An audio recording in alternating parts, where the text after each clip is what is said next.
So lay again on my own, defending for the weight of all I am.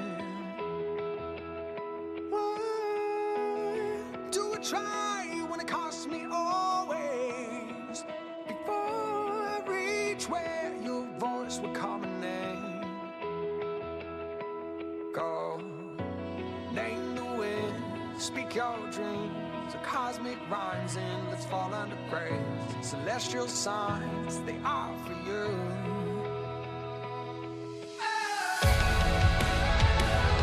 I want no more satellites. I wanna see galaxies collide. I wanna feel a starry night.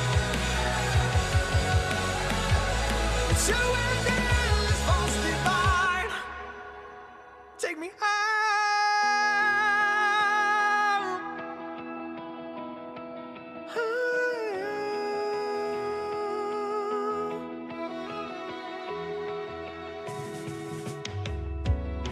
There it is, the haunting question, how the beast prowls again. Am I meant to walk alone? Name the wind, speak your dreams. Cosmic rhymes, endless fall under grace. Celestial signs, no one made them for you.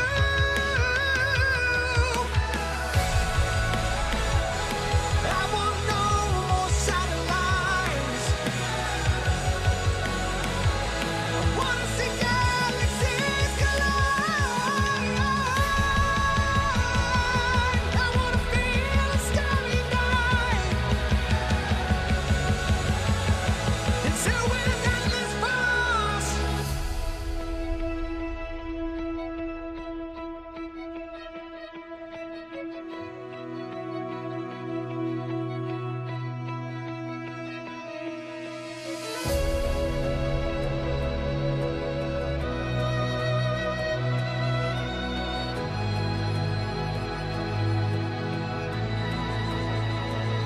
Echoes of doubt are the chains that you believe in. Suffering now till the day you turn to dust. What if I'm bound? You could sail across to reason. Heaven is found in the clay formed into us.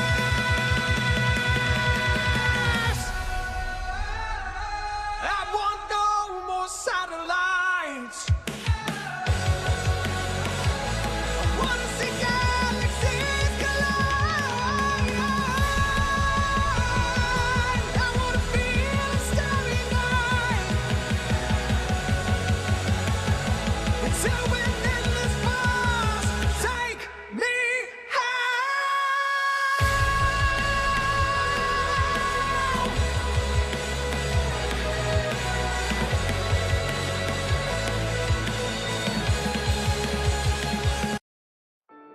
Back to the beginning, where tragedy ruled. I burned down my fortress and became something new.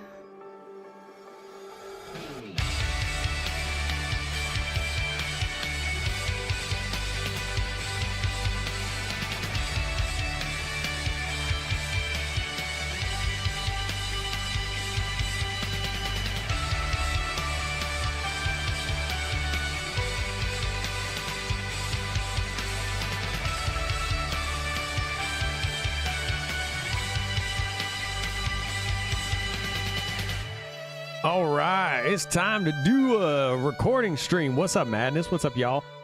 We're going to pick the right camera this time. We're going to pick the right camera this time. Oh, my.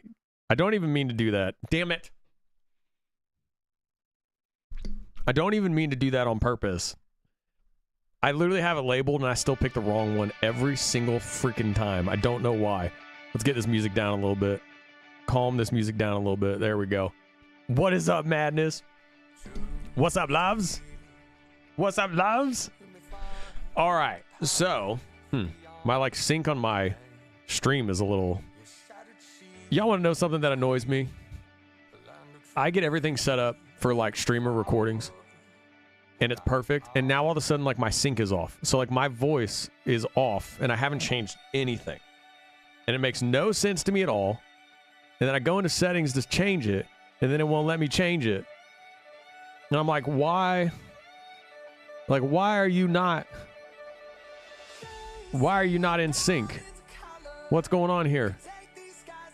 So like the stream's not as solid as it should be. That stuff's annoying. What's up, loves? What's up, everybody? What's up, Sook, Tara, Tracy, everybody? So, first of all, let's do some quick updates, and then I'm going to get into recording this story that I'm going to edit into a video on the channel. Okay, updates real quick. Among the Phoenix comes out next Friday. So we need everyone to pre-save the song. So everyone pre-save Among the Phoenix. I will actually put, you know what, I'm going to pin it in the comments on the stream right now. The pre-save.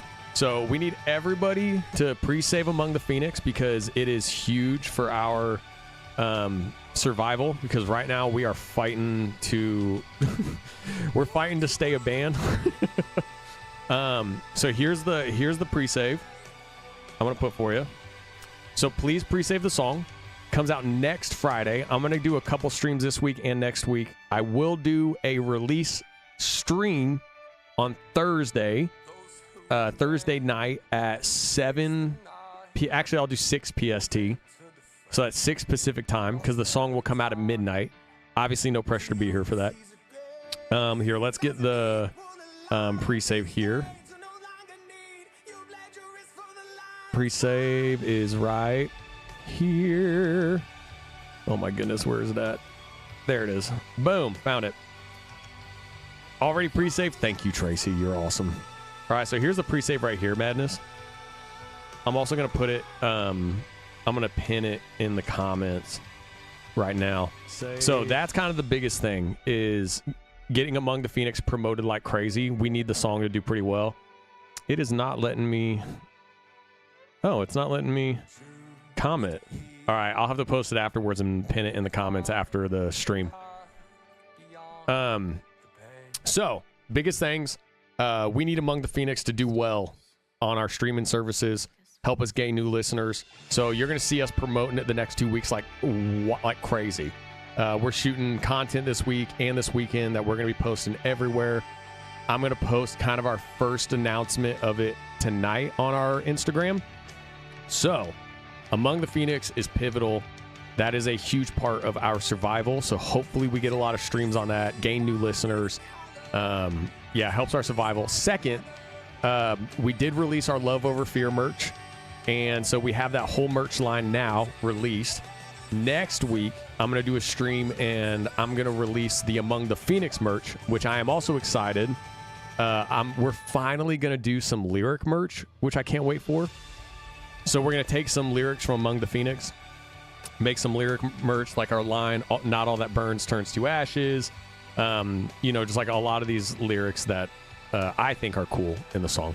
So we're going to do our first like lyrical merch. And then, I mean, now we're kind of trying to figure out what's next, because so we can't afford to go on tour right now, even though a lot of listeners have asked us to go on tour. But to be completely honest, we can't afford it. I'm grinding my butt off right now just to even make enough money off of it that like we can even survive and pay rent. So we're not sure what's next. We are chasing some opportunities down, but just to talk through this label, we are trying to figure out how we can do a tour, just because we do have so many listeners that are asking for it. I usually only stream on Spotify, YouTube. Is there anywhere else? No, Tara, thank you. That's more than enough. A collab next? I mean, we have no one to collab with. So I'm working on our next new songs already while we're in, you know, we've talked about, we're in the audio engineering classes right now, just because ever since we made band changes, I am going to be I got like all these like really high-end audio engineering courses that I've been just throwing myself into till late at night. But there's a chance that I'll bring in an audio engineer for this first new song, just because I don't know if I trust myself enough to be able to capture in the mixing and mastering stage exactly what we need. Obviously, production-wise is easy because I've always produced all of our stuff. But a collab with Hobie, I mean, that would be amazing. I mean, yeah, we would drop everything to do that. Yeah, we're kind of at a place where we have a lot of growth we have to do. So like, I'm trying to gain as many listeners as I can right now, just because since we can't afford tour right now, we have to figure out how to get back on tour. But the way to get back on tour is by gaining new listeners so we can play even bigger rooms. As of right now, we're playing like 200, 300 cap rooms. But even then, not always selling out those shows and stuff. But it's kind of in a place where we have to grow. We've kind of outgrown ourselves, which is a great problem. But that also means now we need to generate the numbers in order to survive and keep making music. So it's like this interesting place of where we've actually outgrown ourselves, but that also means that it could bury us. So where we're at right now is, just as an update, we're working on our new songs. Nova and I are going the first week of March. Nova and I are going to start putting together our like live stream, like our Twitch, like City of Sound, where we're going to do music streams on like as City of Sound, but we're going to do covers, originals, so we can also like make money. And then I got my hoodies, poster, and stuff. Thank you so much for getting our merch, Tara. I'm glad you like it. Yeah, I love our merch. So I love our new merch. Our new merch is great, and that helps support us a lot. Our new merch helps us support us a lot. And then I am actually going to start, I think, and y'all tell me what you think about this. So as of right now, we're still trying to pay off band debt that we've had for like 6 years, which is going to go into the story that I'm actually recording today. So right now we are taking I have been basically managing our band debt for like 5 years, from my own finances. Obviously that like basically makes me broke every month. But it's been worth it because we're fighting for a dream right now. And now Nova and I discussed we're really going to try to attack that band debt right now, to really get it to go away. Just because every time we go on tour, there is some sense of debt that is collected. Even though we make money on tour, it basically goes to paying for that tour, but then you always find yourself a little bit in the negative. And so it kind of creates this cycle that keeps pouring on, right? So, I have to check out the merch. Oh, here, I'll send you our merch right now. So I actually merged all of our merch. So my channel merch and the band merch is all on the same merch store now. It's all under the City of Sound banner here. It's right here on Shopify. Here, I'll put it in there right now. There you go. So where we are right now, just as an update label,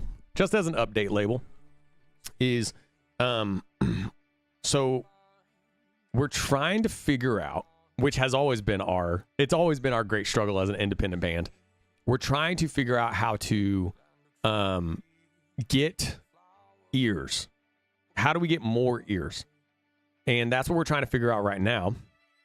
So we're in a place where all of our focus of any money earned is one towards trying to live and pay rent, but also paying off our band debt.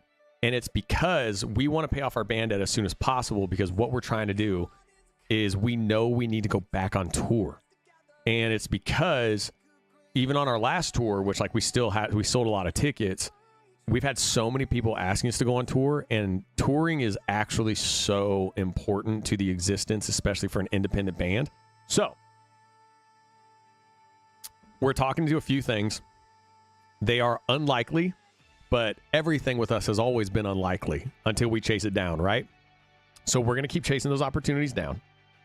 And what we're going to do, did you succeed in getting noticed by Hobie? We did not, Sook, which is okay. It's okay.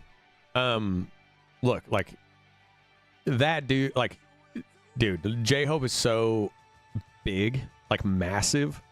the likeliness of us actually getting his attention was very small, and that's okay. Like, what's important is that we put ourselves out there. What's important is that we take the chances, take the risk, and we've gotten no's for years, or just no answers for years. And what I have found is you got to just put yourself out there. And if no one notices, that's fine. We're going to keep going. But where we're at now is we're about right around like 5,000 monthly listeners on Spotify on average. I am trying to figure out how to 100-fold that number. Like, I'm trying to figure out how we 100-fold that number, because we have the product, we have the music. Or does that mean that we sidestep Spotify altogether and then just push like our music on YouTube? I'm not sure. The dangers of that is every booker uses Spotify. So every tour booker uses Spotify. So we're kind of in this rock and a hard place of trying to exist and grow, but not, I don't know. For some reason, we just can't gain traction on Spotify, and I don't know why. I'm not sure what it is. We're doing everything. We make playlists. We've attached our merch. We change like we do everything that Spotify suggests in order to grow. And it's just not happening, this is the story of an independent band. This is what it is. Just PRESAVE, can't wait for the, thank you, Isaac. Thank you so much. That honestly, it's huge. Like, pre-saves are huge. But so kind of go full circle as like an update. Where we are now is we have a new song coming out next Friday. It's a great song. I'm super excited for it. We're going to promote it like crazy in these next 2 weeks with like content on Instagram, Twitter, here on YouTube, on Shorts. You're going to see me promoting it like crazy. Please don't get annoyed seeing me promote our new song. It's literally, we are fighting for our survival, and like we are the only ones that promote our music. So we have the song coming out next Friday. After that, I'm going to attempt to get our new songs done and figure all that out, while we're going to release the Among the Phoenix merch next week with the lyric merch for Among the Phoenix. Hopefully we can make some money off of that. We dropped the Love Over Fear merch, which I actually thought the Love Over Fear line was going to do really well, but it actually didn't pull in that much, which is totally fine. Like, that's how these things go. When you're independent, you just got to take your swings, and what's important is that the merch is there now. So if people end up being like, oh, I love their slogan, Love Over Fear, now they have a landing spot to go to when they can get something. We're going to drop the Among the Phoenix merch next week. Among the Phoenix comes out. March is going to be interesting, because that's when Lace and I are going to start working on our Twitch stream, which hopefully will bring some money in for us, playing all this music for like 3 hours at a time. And then I'm going to try to finish these new songs while I'm going through these audio engineering classes. And then we're going to try to figure out how to get these songs done right now. I'm going to be bringing in a guitarist locally here while we're here in Los Angeles, just to get things tracked, because I have to be in the room. And then in April, as we've talked about, we're going to do a photo shoot, but not just Nova and I. Even if we're like the two main members of City of Sound, it's going to be everyone that's playing with us. So Chris, y'all know Chris Wilson, who's played drums for us for forever. He's going to be in the photo shoot. And then John Reeves from YouTube is going to start playing guitar for us. And so he's going to be here. We're going to figure all that out. And we're going to do a photo shoot with John here also. So it'll be like all four of us. So it will make the presence of everyone that plays with us. Because we kind of discussed it with Chris of like, Nova and I could do a photo shoot, and it's presenting like, yeah, us two are like the main members. But it's much more powerful showing everyone who's going to be playing live, because Chris records on our songs, right? And hopefully, it's, our goal is that John ends up recording on our songs by the time we've moved the studio out to Indiana. And then he just comes up from Nashville and he records on all of our songs. So we felt market-wise, it's more important to have like that new photo shoot. Have you guys tried TikTok challenge? Yeah, we have. No, we've done TikTok challenges. They just don't do that well, which is fine. Like, It happens. We have left no stone unturned. We're actually going to put out some even more TikTok stuff this week too. Yeah, we've done all that stuff. There is nothing that we have not like tried. We've tried everything. And that's just the way it goes, you know? And so the next month, once like hopefully, look, we're hoping Among the Phoenix does very well.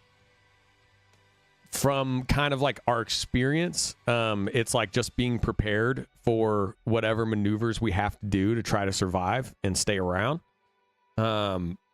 So what I'm going to do is, yeah, we've done Station Head. And so what I'm going to do, literally there's no stone left unturned. We have tried everything. What I'm going to do is I'm going to start recording these like stories and seeing, because the first one did pretty well. And I'm going to start recording these stories because it kind of creates a personal connection on YouTube, which has been really good, I think, like to gain new listeners, because I think it kind of shows like who we really are and pulls the curtain back. So that's why I'm going to record that story today to put another one out this week. I do think they're going to be really good for us in gaining like listeners. So I'm going to be doing that. And then while putting through all, like the audio engineering classes are taking a long time. So it's I'm not going to lie, Madness label, I've been exhausted. Like writing our new songs, getting our content together, making sure YouTube content is running well, trying to monetize the channel, trying to make money off everything, all while putting ourselves through like the audio engineering classes, and then other songwriting sessions with other artists that I'm trying to make successful. I'm very tired. Not gonna lie to you. But I know I'm gonna be really tired for the next couple months, especially because of what this is gonna take. It's mainly because, look, okay, label, I'm gonna be real honest with you. After our last tour and then we made band changes, I was so frustrated and like just, and y'all know, because like we call these label meetings, right? And you know, like I'm just gonna be so honest with like the people who like have our backs, which is all y'all. You have our backs, so I'm just gonna be honest with you. Even health wise, I was gonna call it, because I was just like, man, it's been 7 years. And like we have had to literally fight tooth and nail for even the smallest of victories. And I was just like, I can't handle this debt. I can't handle trying to figure out how to make money, make us succeed. We're not gaining new listeners. Like I can't figure this out. I was ready to call it, and just move forward and just figure something else out. Nova actually, literally Nova was like, at least give it this year. And she was like, we have an amazing like listener base. She was like, they love our music. They love like our sound, our lyrics. She was like, we have a great relationship with them. And she was just like, just give it another year. Like, please just give it another year. She was like, we have something here. Which I definitely needed, because I was hurting. And so I was like, okay, like I'm going to give it another year. And that's when I was like, I don't know if y'all remember that stream, but I was just like, we're going to be completely shameless. I'm going to tag people in tweets. I'm going to tag events. I'm going to tag everybody. I'm going to send stuff to everybody, like regardless of whether they like us or not. And we just went all in. Now we still have not heard back from anybody. I even tagged DragonCon on Twitter last week, and y'all blew it up, which was amazing. I'm actually going to, in the midst of the Among the Phoenix content this week, I am going to make an Instagram pitch into DragonCon, because I want to play it. It's in September. Like, take it all under our hands. Because one thing I have been frustrated by, I've been in writing rooms and production sessions where I'm working on other artists' stuff, and it does very well, and that's great. it becomes very frustrating when the stuff that you're working on that you're making, but for someone else does well. And then the stuff you work hardest on and that you care about the most kind of eats shit. Like it really starts to like frustrate you. So I am in a place where I am just putting my head down. I'm just putting my head down. And I'm going to force myself through these audio engineering classes. I'm going to write these new songs. We are going to plan this photo shoot in April where like Chris Wilson and John Reeves are going to come in. We're going to do a full band photo shoot in April. Hopefully have a brand new song ready by the end of April. Even in the midst of like bringing a guitarist in locally to get the parts in, and possibly an audio engineer. I'm trying to figure out how to find the money for that, which we'll figure out. And we are just going to push forward. I mean, that is like, my head is to the point where I'm just like, I refuse to give up. So the only option is to put our head down and just go. So that is what we're going to try to push over the next 2 months. And I do think that the Twitch stream as City of Sound, us like playing acoustic in studio, playing covers, originals, one, that's a way to monetize. And I also think it's a great way to grow. And it's like really positive. And also don't take any of this stuff as like negative. These are just realities. But I am very believing in what we're doing. I believe in our message. I believe in our music. I believe in Among the Phoenix coming out next week. I believe in its story. Like, I believe in our supporters. So, like, don't take any of this as in not believing, because I'm actually full of belief right now in the midst of impending debt and not being able to do anything and whatever. Have you looked into grants? I'm kind of in a place where I don't know. I don't really know that world. I've like looked into it, but then there's also kind of the weird thing of like taking a grant can feel disingenuous when it comes to someone who like really needs it. Like, yeah, like we would definitely need it, but do you know what I'm saying? Like, I don't know. Sometimes I don't want to feel like we're using something, if that makes sense. I think you should maybe try contacting Far East Movements, Transparent Arts. So we've contacted a lot of art companies and like management groups. We've tried contacting them. They do not get back to us. So they don't respond. And then we harass them and they still don't respond.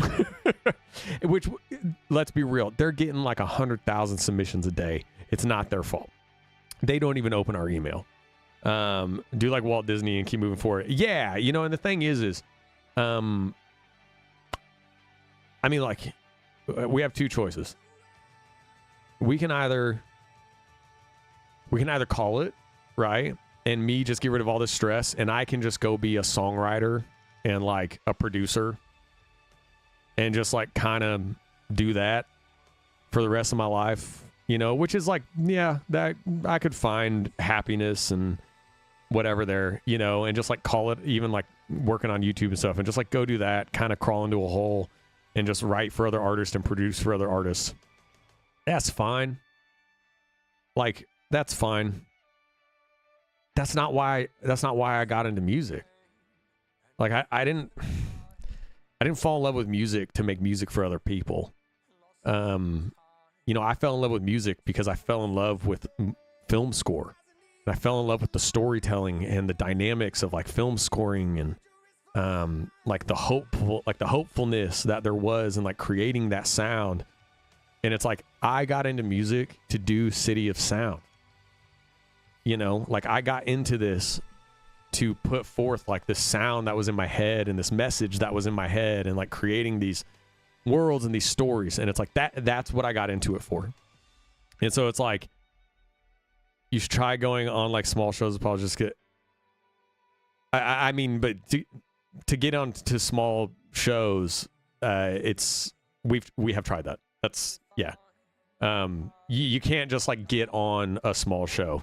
You have to have management connections, agencies. We've had multiple artists that we were supposed to open for. And look, it's one of the biggest weaknesses about being independent, but we chose this route. labels do step in and they will literally shove you out. So like we've tried that stuff. But this is why. Do y'all remember the stream we had like a couple months ago where I was like, we're pulling everything under our control? And it was because of kind of what you were saying, Sook. It was because of we would be in these talks, but it would be up to other people to like give us the official clear. It would be up to other people to give us the thumbs up. And we realized after 6 years of trying that, there was no path forward on that. And it kind of became clear to us of like, look, our only option is to put it forward ourselves. And if we fail, we fail. And I'm good with that. So before we get into the story time, because the story time actually that we're going to do, even though it's called Dark Side of Music, it's actually really hopeful. And I think y'all are going to love it because it's like a great story of like how our dream was actually saved.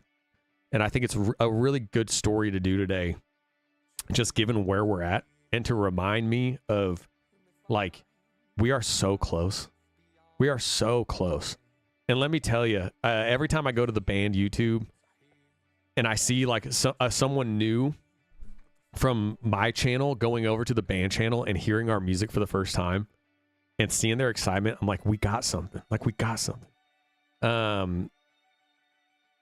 Yeah, Tara, I guess I've tried to look at that stuff. I guess I just don't understand how it works. But yeah, I can look at it. It's more just finding the time to look at it. It's more like finding the time along with all these other things. But like, we are in a place right now where we are going to lean on. It's the reason why we released the Love Over Fear merch again, like brought it back. And it's mainly because I had felt like we hadn't been leaning on our slogan for a couple years because of how stressful it became. And I was like, look, if we're going to go down, like if this isn't going to work out, and as Nova said, like, give it one more year, dude, like, please. And I was like, okay, I'll give it another year. I was like, if I'm going to give it another year, I need to lean on our slogan, bring it back, and like remind myself like this idea of love over fear. And like, we push forward because we love our listeners and we love like what we're creating. We love our message, like, and all the fear of the outside parameters are not going to cause me to like give in. And so it kind of leads me to what the story is about today that I'm going to record and then put it on YouTube this week. And the story is something that, you know, I was sitting down and I was writing down all the stories that I'm going to do like on the YouTube channel that pull the veil back of things we had dealt with. Now, I got a lot of dark stories, right? Hell, I even have a sexual harassment story of abuse of power. I mean, I got all kinds of stuff. But then it actually led me to start writing down like some of like the really beautiful moments that have happened, especially over the last 5 years. And I was like, man, like I should tell those stories too. Because even though like the series is called Dark Side of Music, like pulling the veil back, I'm like, sometimes those dark, like the dark side of the music industry also shows you like the really amazing people that step in and like show up for you. You know what I'm saying? And I was like, that's the story we should do today. Like instead of something that's more of like kind of a comedic look at like tragedy, like I need to do something that like really shows, you know, these little moments of hope that we've had that are like those moments of love over fear. To cover sometimes Insta Live, I'll definitely suggest, ooh, Sook, that'd be dope. That would actually be awesome. And I will tell y'all, one thing we are going to start doing too is we're going to put out little Instagram covers that are like short Instagram covers, but from studio of Nova and I playing in studio. So we're going to kind of start doing that to kind of see what happens. We've done covers for quite a bit on Instagram. They didn't really go anywhere and they take a long time, but we're going to try it again. We're going to try it again. We're going to try it again. We're going to go. We're just going to keep pushing. We're just going to keep, you know, it's like, yeah, it feels like you're recycling ideas. You know, you're trying to do TikTok, trends and like all these things. And it's like, you just got to keep trying. You just got to keep trying, you know? And, you know, look at this whole YouTube channel. There's so many of y'all that we never would have come in contact with. If it wasn't for so many of these artists on the channel that we've watched videos of. And I totally recognize that. You know, there's so many of these videos I've done that have introduced us to new listeners because of these artists that have paved the way for us. And I would not have had this window, this opportunity to hang out with you if it wasn't for them. And like, I completely recognize that. But I just want to be clear with you, our label, right now. I do not, look, I have a lot of songs to my name that were placed with other artists. It's how I have funded so much of the band early on. It's what I went broke with all that money. Like I literally went broke funding the band with like my like songwriting production money. That's not what I want to do with my life. I have no problem writing for artists and producing for artists, but as long as City of Sound is successful. Like I love to do that while City of Sound is like prospering and like is thriving, if that makes sense. Because then it just becomes fun and it's something that I have fun to do. But doing that without City of Sound, I'm not interested in. And I'm much more interested in this story where we do choose love over fear this whole year. And then we see what happens. Like that, like does that make sense? Like, I hope that makes sense. I'm so much more interested in putting our head down in the midst of like trying to survive, trying to gain listeners, and being at this place where we're so close to breaking through and yet so close to not existing. I'm so much more interested in like choosing that whole slogan of love over fear and choosing the love for our listeners, choosing the love for our songs that we're creating, choosing the love like that our listeners have for us and these lyrics and the message we're putting forward.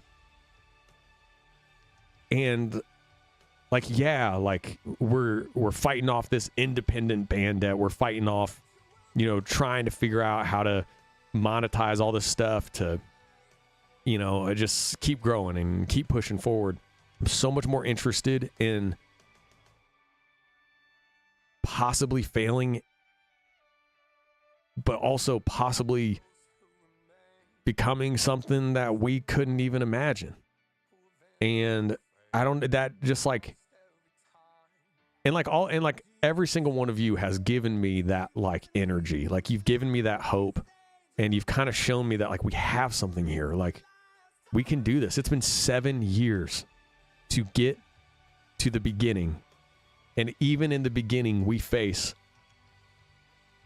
possible complete failure. And I'm like so excited to just now be getting started, if that makes sense.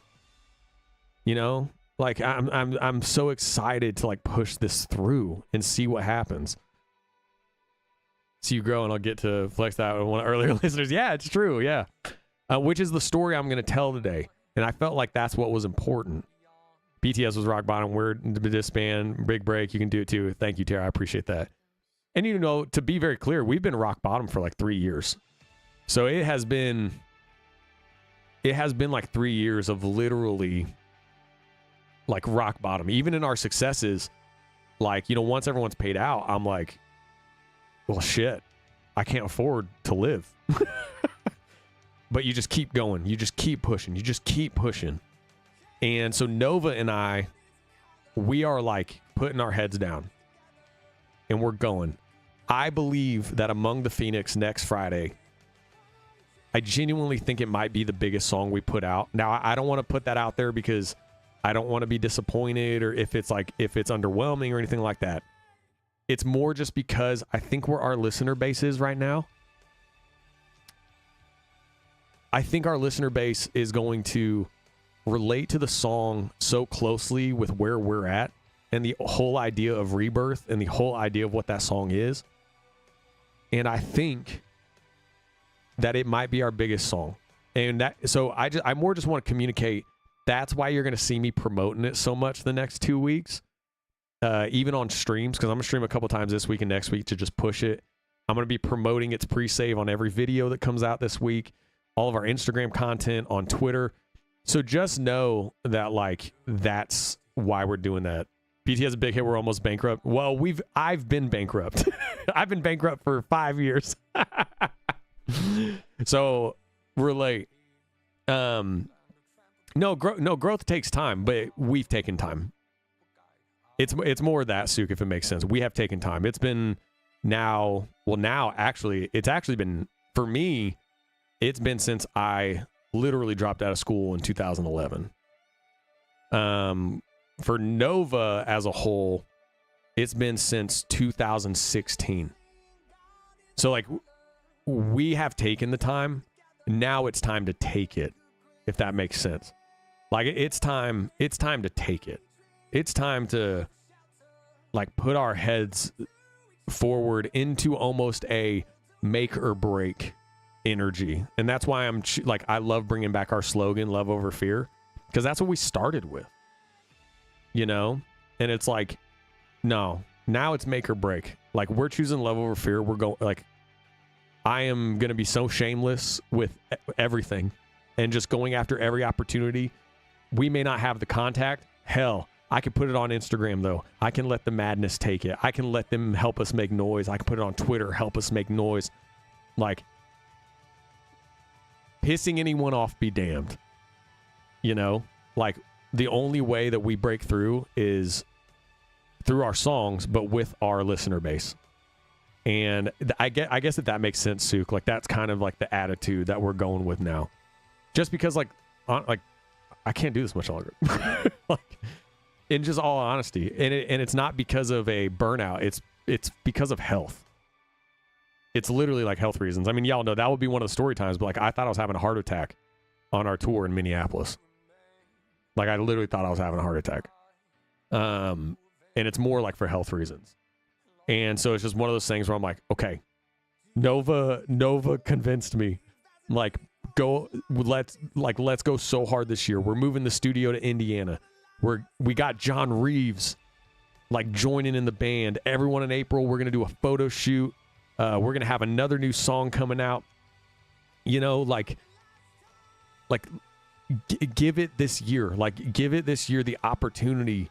You know, we just made these lineup changes in the band. I feel like we actually made some really healthy choices with the changes that we made. I don't think we did. We made very healthy choices that needed to be made. And it's like, why would it? I mean, Nova kind of like, you know, it's kind of a good point that she kind of brings up of, why would I call it right after we made these healthy choices? Like, you make these healthy changes and then you say, okay, I've had enough. No, like, this new energy, this new breath of life. Like, we as much as I'm like, yes, would I love for us to have 100,000 monthly listeners on Spotify? Of course, because we'd be able to book everywhere and book tours and actually get paid from the venue, like a guarantee. It'd be great. But that's not reality right now. Do I believe it can happen? Yeah. But that's not reality right now. And we need to, or me, I'm speaking for me, I need to see the value in every one of those. Let's see. I need to see value in here. Let's find out right here. Let's find out right here. Your health is the most important. Yeah, and stress and anxiety is exactly why I was gonna call it.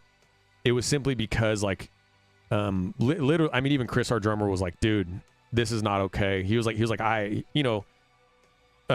Chris very rarely says anything critical, so when he does, you listen. He's kind of band dad too. You know, Chris was just like, "Hey, dude," you know, he was like, I genuinely admire how you perform. Like, he was like, how you like carry all this and how you deal with it. And Chris was like, changes need to be made because, like, he was like, you know, I don't want to see you die out here. Like, all this stress and anxiety and these things going on. He was like, you just keep pushing forward. And he was like, and that's not, he was like, we need to change. And I was like, okay. And he was right. And the good thing is, you know, all of us are so close to each other. So, like, we look out for each other, which is, like, really beautiful. Not every band's like that. I'll absolutely be posting your stuff on social. Oh, thank you, Suk. You're awesome. So, like, look at this, right? And this is more speaking for me. So, what I need to, so, like, you know, when I look at this number right here, Like, I look at this, like, right now we have 4,218 monthly listeners. Now, when I used to look at this, and I hope this makes sense. You know, when I used to look at this and it says like, I would think, oh, it only says 4,200 monthly listeners. And for years, I've thought that because in my head, I'm like, why? I don't understand why we can't grow on Spotify. Like, we're trying everything that they suggest to grow, and we're always putting out new music. And I used to think, why is this not bigger? And I used to think, why isn't this 100,000? Why isn't this, all these like kind of why isn't thoughts. And kind of my new perspective on the new year, when we started leaning on when we started leaning on our original slogan of love over fear that like started our message and started our band, I was like, no, I need to look at it as this is 4,200 people that believe in us, that know our lyrics, because not one of those people is a random listener from a playlist, because we're not on any editorial playlist. Every single one of those people is literally our people. And we have 4,200 real listeners that know who we are, know our songs, that know our journey, and that are supporting us. And I just made that change of like how I needed to see what that number meant. And then just recognize like that's 4,200 people that are worth fighting for. Like, that are worth pushing forward, trying to make this work, remaining independent, and fighting for every one of these new songs, because that's 4,200 people that have supported us, has shared out our music, and keeps trying to help us break through. And that's kind of the new perspective that I'm taking now, just with all these new changes we've made, and with like this new song coming out next Friday, And so it's just the change in perspective on, instead of me being like, we have to grow our fan base, it's like, no, take comfort in the fact that we have one. And like, that's amazing. And so that's kind of like a change that I've made, if that makes sense. And so that's kind of where like my appreciation's starting to come from. And I think it's going to help with how exhausted I've been, and we're trying to figure out how to break through. That number's still big. Yes, exactly, Suk. Literally, exactly. Like, you're exactly. Yeah, exactly what you said. So that actually brings me to the story that I'm going to record today, that I'm going to turn into a YouTube vid, because it is one of those stories that is a reminder of one of those great moments of appreciating our listener base, if that makes sense. So let's do it. Now, y'all know madness. When these stories, like, I might pause because I didn't like how I said something. For the edit, I want it to be a little bigger or better. So stay with me. I am going to be looking at chat every once in a while, though. So please engage. Like, let me know if you like it. But okay, I'm going to start recording. Here we go. That's kind of what a lot of artists and YouTubers look at, like, why is that number not growing, or why is that number so small? But if you realistically think about it, that's a lot of it. Exactly. And that was just a change in perspective. Like, I was just like, I need to change how I see those numbers, So I appreciate that, Suki. You're 100% right. You're 100% right. Okay, so let's get ready. Stretch my mouth out. Let's get ready to tell this story about the dark side of the music industry. Okay. All right, here we go. We're going to record this story, y'all. Okay, here we go. You're going to hear my my channel speak. How I like talking to the camera with all this charisma. Blah, blah, blah. Okay, here we go.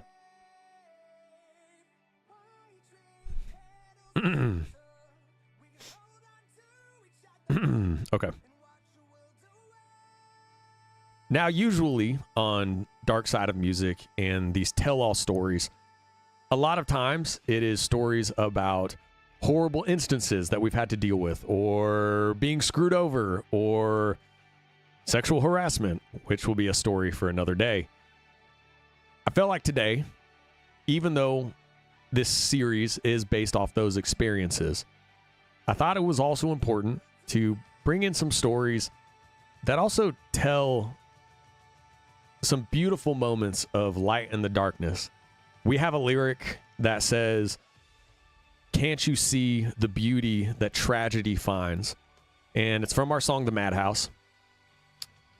And we've had a lot of moments where we have hit tragedy.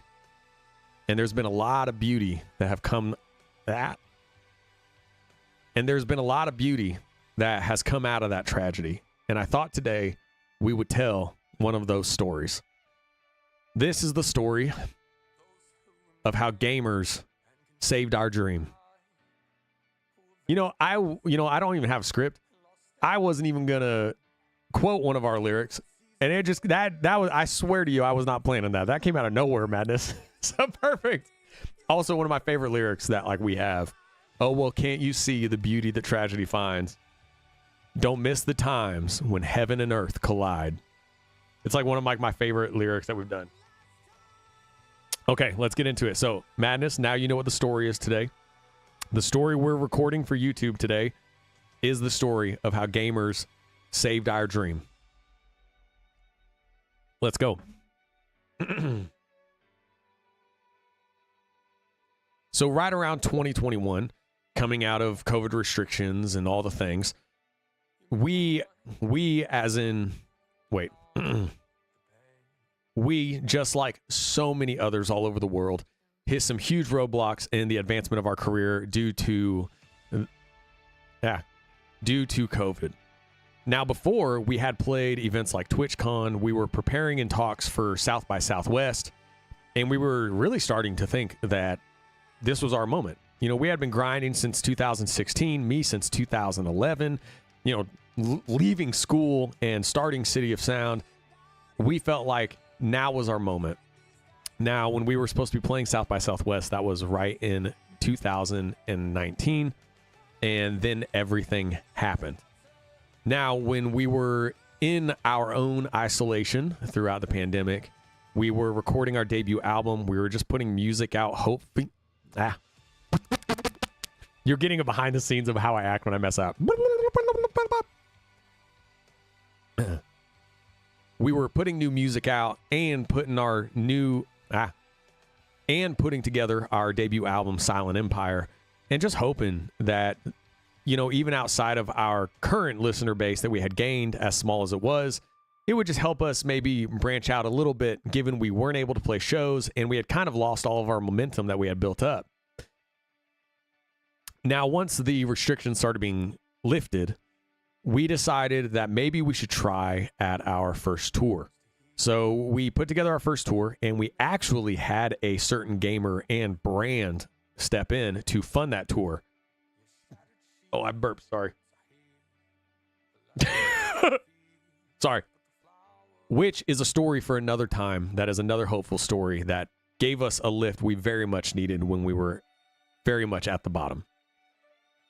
Now, that tour that we went on, we had a couple successful shows. But in many of them, because of the restrictions recently being lifted, our shows were very small. And on most terms, that tour was an utter failure. To even go into a story I might tell later on the channel, we played in front of 5 people in Austin, Texas in 2021. Those 5 people were the opening bands. So as we came around to 2022, we were gaining a lot of new listeners on socials and a lot of support on socials. We were doing certain shows in LA. They were selling out. They were doing very well, which was great for us.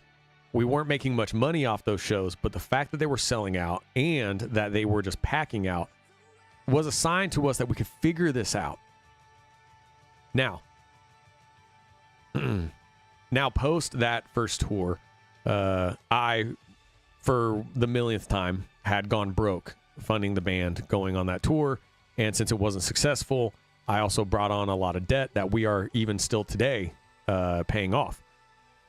And we had started to gain a following in the gaming world. And y'all know I've been a gamer, you know, my whole life. And I gotta take a drink of water.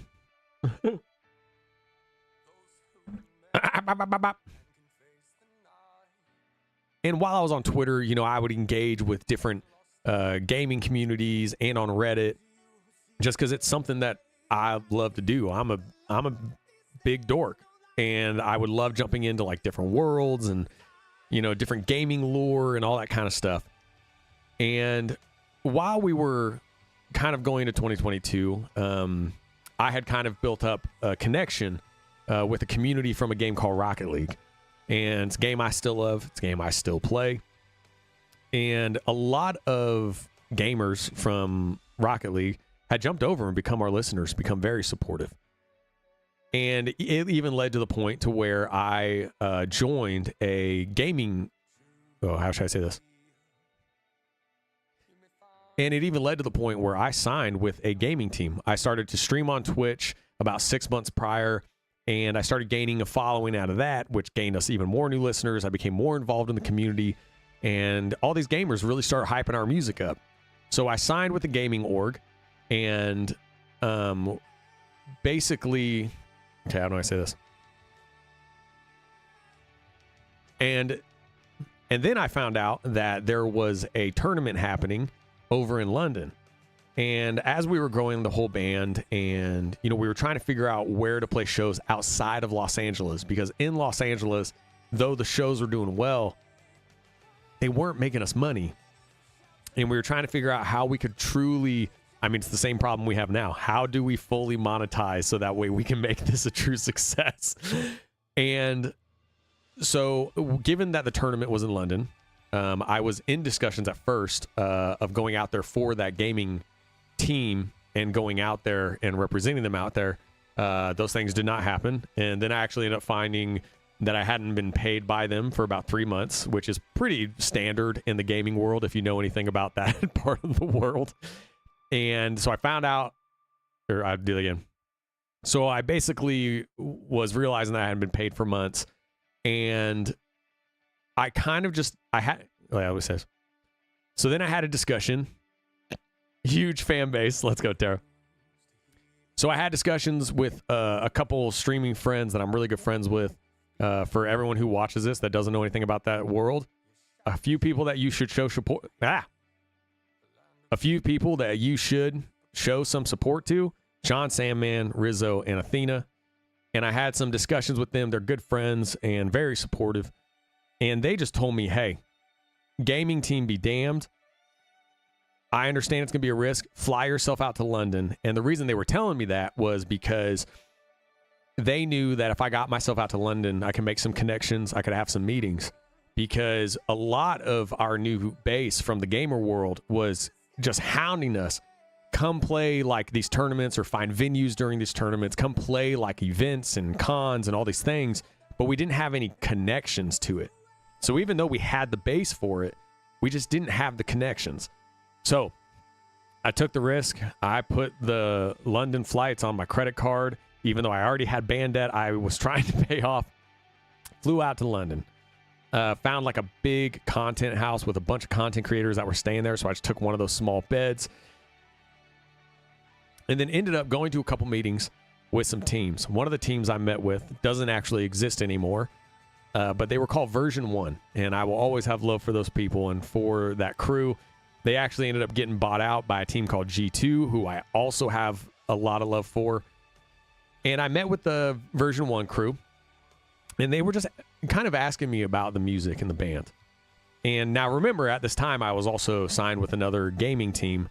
But they weren't showing any interest, or they didn't show any kind of resolve in wanting to like do something cool and something that would kind of like expand, you know, maybe their reach or like their name. And the Version 1 crew was really supportive of City of Sound. And it was cool because even showing up in London, even having people come up to me, you know, wanting pictures and all those kinds of things was just like a really cool look at where our fan base was going.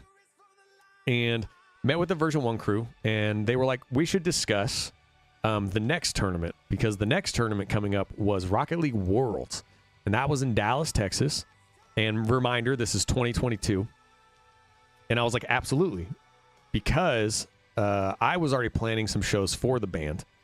And I had a lot of trust that our next tour would at least be mildly successful, that we would break even. And so we had our discussions, and, you know, you never know if something's going to happen. But us being independent, like we've discussed before, you got to just put yourself out there and take the risk. My risk was buying a plane ticket to London that I couldn't afford and trying to meet up with these teams who I didn't even know if they knew who we were or who I was, and trying to find them, trying to get them scheduled, and then just show up in the room, have a pitch deck, put something together that showed them a plan on what we were going to do, and just hope that they would buy in. So left London, not really knowing if something was going to happen, and also realizing that I was now broke, which has happened a lot on this journey. And we came back, and kind of a similar story to where we are now.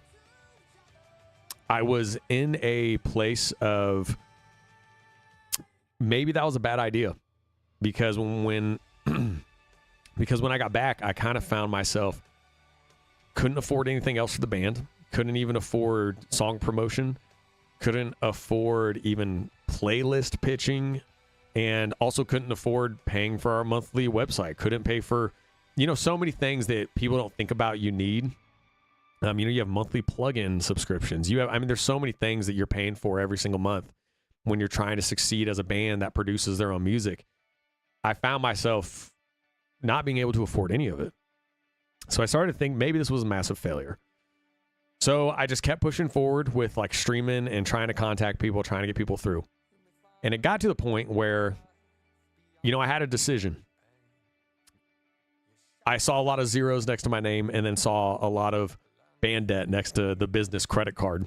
And I had a decision to make of, we can either take the chance on what I see when I'm streaming and on Twitter and all these things where like I see all this support from gamers and people from this Rocket League world. I could take a chance. I could book out a venue in Dallas, Texas, where the World Championship was, fly the band out from Los Angeles, put all that money down, and hope that people show up to the venue.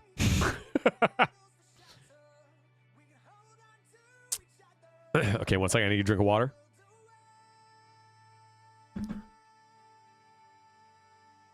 So, without any sponsorship, without any teams being interested, and without any response from the kind of the upper deck of the Rocket League world, because we had teased getting into the game for a few years, and even had the president interested in using our music, and then they just weren't interested. The people who made the decisions just weren't interested in having us involved with the game, which, hey, it happens. That's the reason we wanted to be involved, was because we love the community in the game. And they just said no. So we didn't hear anything back from them. We didn't hear anything back from anyone else I was reaching out to. And I finally just came to the point of, we are barely holding on. Which you're going to hear in a lot of these stories is a thing that I have said, is a thing that I have said a lot over the last several years. And then I just decided, screw it. I started calling venues all over Dallas and Fort Worth. I just trusted and hoped that people would show up. Now, the problem was, if people didn't show up, not only was I going to be broke, I wouldn't even be able to live anymore, especially in Los Angeles. And if the show was a flop, I would have burned through so much negative money and put the band so far into debt that it was over and it was done. So I start calling the venues. No one's getting back. Can't get a hold of anybody. Can't figure it out. Finally, I get this little venue that holds 250 people. It's called Mass on Ave, I believe. Mass on Ave in Dallas, Texas. And I get an email back from the guy. And he's like, dude, I love your sound. Do you think that you can sell out like a city you're not from? You know, I sent him an honest reply. I was like, look, man, we are a band that's barely holding on. But from what I'm seeing on socials and support, it at least is telling me that people are going to show up. And then he brought up, hey, man, like your Spotify numbers aren't very big, which how many times have you heard me bring that up? And he was like, you don't have that many Spotify listeners. A lot of times your Spotify numbers don't even show how many people will show up for you. So the fact that your numbers are so low tells me that really not that many people are going to show up for you. And I was like, hey, understood. So I ended up having to negotiate down an even smaller deal for us that literally, even if we sold out, wouldn't even have covered the flights. So then I was already accepting that I would take some form of a loss. And I'm like, okay, I'm going to take some form of a loss. It will make the next 6 months really difficult for me.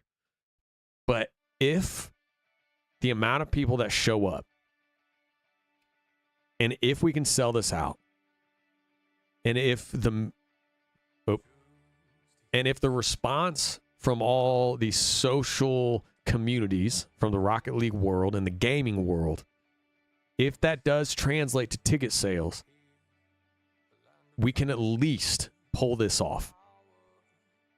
So he asked me if I wanted to book it. I start looking at flights to Dallas for the whole band. I start getting real nervous because now when you book out your own shows, so we book out all of our own shows, all of our rentals and everything, you have to book not just the venue. You do like a ticket split agreement with the venue. You also, though, have to pay like your sound engineer who's mixing your front of house. Then you also have to pay for your rentals. So we had to pay for our drum set, and we had to we also had to pay for our mic actually. And then there's a couple other things you have to take care of, you know, housing, food, travel, obviously your flights, but then also, you know, you have to pay for your car rentals that you're going to have. There's so many things that you have to pay for. And I start looking at the prices while I'm trying to decide if I'm going to book this show or not, because now some people might respond, well, just don't book the show and just do another opportunity in LA and try to survive. I have never believed that our biggest way to success was by being afraid. And the fact that I was afraid of doing this, it made me choose the love for our listeners and the response we had been seeing on socials from the gamers, that I had to do it. And fear of failure be damned, and literally not being able to do this anymore and having to just like leave to a much cheaper state and go figure, I don't know, go be a songwriter or producer or a farm hand or whatever I have to do. That fear made me realize that I needed to take the risk. So I got back to him and I said, book it.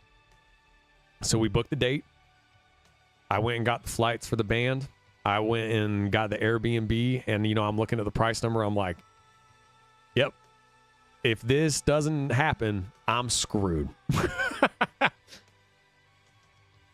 And so, okay, now I want to get to the, like the ticket stuff.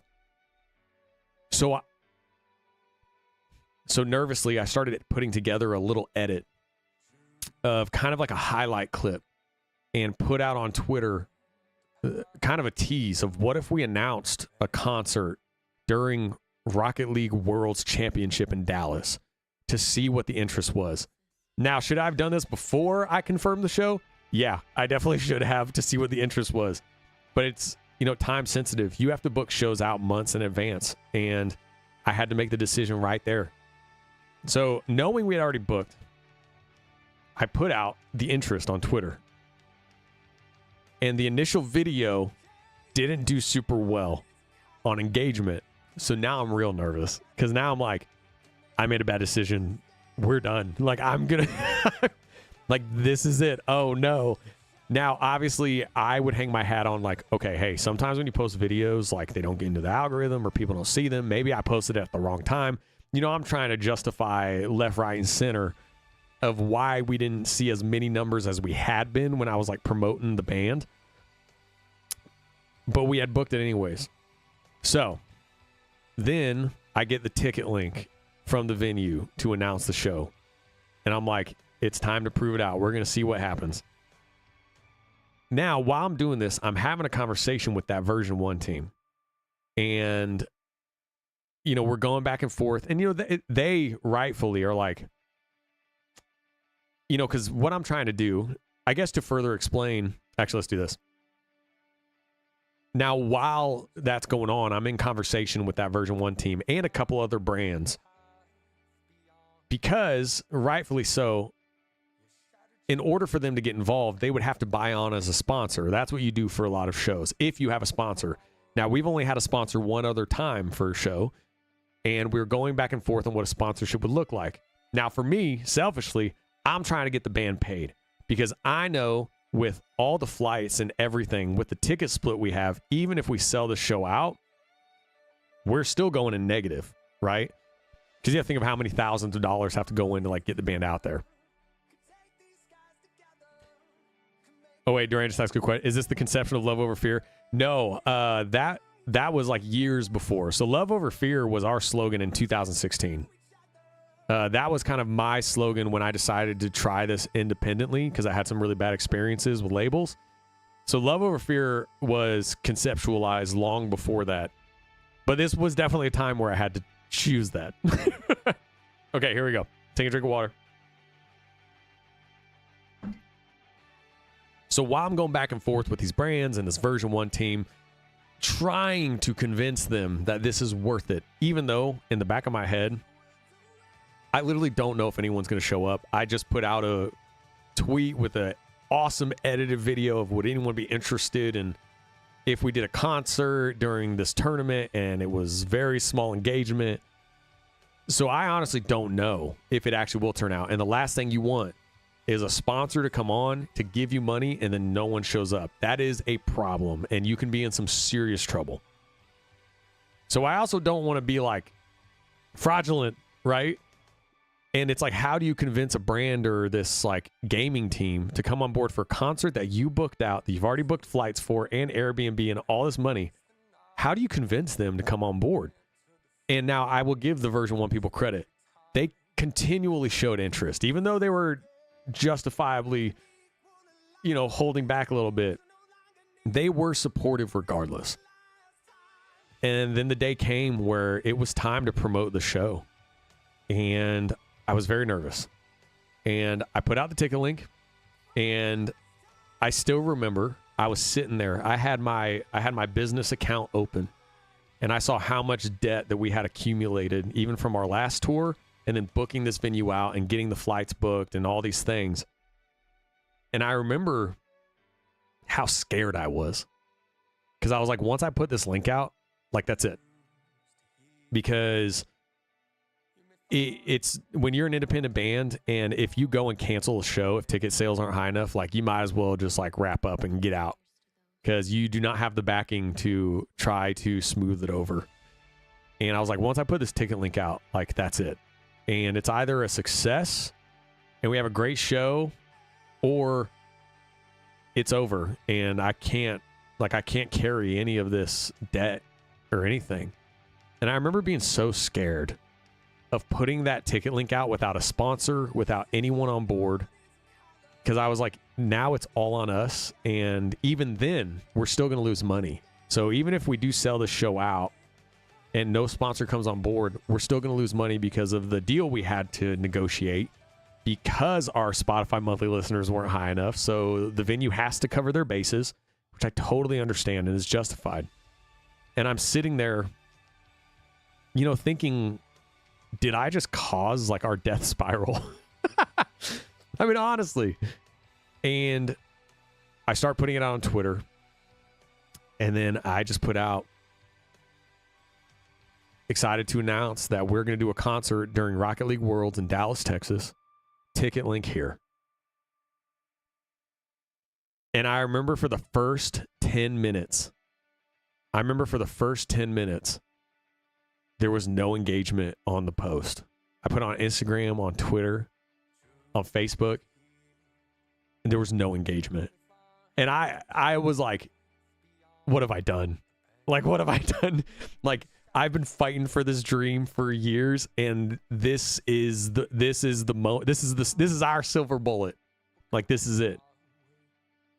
Then all of a sudden, I had the ticket counter, and I start getting emails dropping into the City of Sound band email, and it's like ticket bought, ticket bought, ticket bought, ticket bought. And I can't explain to you. I remember I like went into my room and I like actually like started to like cry. And it was because I was so terrified that everything was going to end. And the relief of seeing people buy tickets without a sponsor, without like a brand promoting it, just off of our attempt to post, seeing gamers go and buying tickets right away without even responding on the social post, like just going and buying tickets from the link, not even commenting. It was one of the first times I had felt relief in 6 years up to that moment. I had felt like I had not been able to take a breath and actually feel hope in what we were doing for 6 years. And even just the feeling of hope, even from seeing 5 tickets sold when I had put the post out, it brought me to tears. And then all of a sudden I saw another one and another one and another one. And I remember I came out and I think I talked to Nova, our violinist, and I was like, we're selling tickets. What's happening? Like, we're selling tickets. And I was like, it's like, this is real. This is happening. I finally like closed our email because I was like, I don't need to like keep watching it. Let's just go on. We got to get in studio. We got to work on some new songs. Like, let's just let it be what it is. Like, I got to get stuff done today. Then all of a sudden I look at Twitter and likes start skyrocketing on the ticket link. People start commenting. Some friends who are like big content creators in the space are like, holy shit, City of Sound is about to throw down a concert. You know, they're like, we've seen him in concert before. Oh my gosh, this is going to be amazing. So then we start getting like free promo from pretty big names in the gaming space, and they start getting excited. And then I go to bed. I wake up the next morning and I start getting, it almost makes me like want to cry even now. I start seeing tweets from people and comments on Instagram of like, oh my God, I'm so mad I didn't get tickets in time. And I was like, what? Oh no. You know, we've run into so many roadblocks as an independent band. I'm like, something's wrong with the ticket link. Something happened. I need to contact the venue right now. Something's wrong with it. So I go and contact the venue. I send an email. I'm like, hey, people are having problems with the link. They're saying they can't get tickets. And like, can I get a fixed link, whatever. And then all of a sudden I start seeing like these tweets from like our listeners who are gamers in the community. And they're like, holy shit, the concert sold out. And I was literally in my bed, like in the morning, because I was panicking, right? I woke up and saw this and I was like, oh, we need a ticket link fix. And I was laying in my bed and it was sold out. And I still remember I just sat there and like, I remember I laid my head back on my, say it again. I remember I laid my head back on my pillow and I just felt like tears coming down the side of my eyes. Because even though I knew, yeah, like even if we sold out, we were going to take a loss, that didn't even matter to me anymore. I realized in that moment how much I needed someone to show that they believed in what we were doing and that they loved it enough to come see us. And I didn't realize it until that moment how important that was, that I had been fueled by stress and anxiety for 6 years, that what I really needed was just a touch of hope. And then all of a sudden I start seeing all these tweets from all these gamers of how pumped they were to come to the show, of how excited they were that we were doing a concert during Rocket League Worlds. Like they couldn't believe that we just booked out our own venue. And the hype was just ecstatic. And I realized we literally have a base in the gaming world that is willing to show up for us at a moment's notice and literally like posting to us like we're gonna bring it. And I started getting so excited because I was like, oh my gosh, like we're doing this, like this is gonna happen. And now at the moment, you know, I'm still in my head, okay, hey, whatever, yeah, we're gonna take a loss, but we are going to capture a moment with gamers at a sold out show that we put on. It is our headline. It is only us. There's no one else involved. And we're going to show a moment and make a statement that we belong, that we have a place like in this music industry, in this world. And that's been our struggle for years. Our biggest struggle for years, even now trying to break through, is that we belong, proving that we belong. And let me take a drink of water real quick.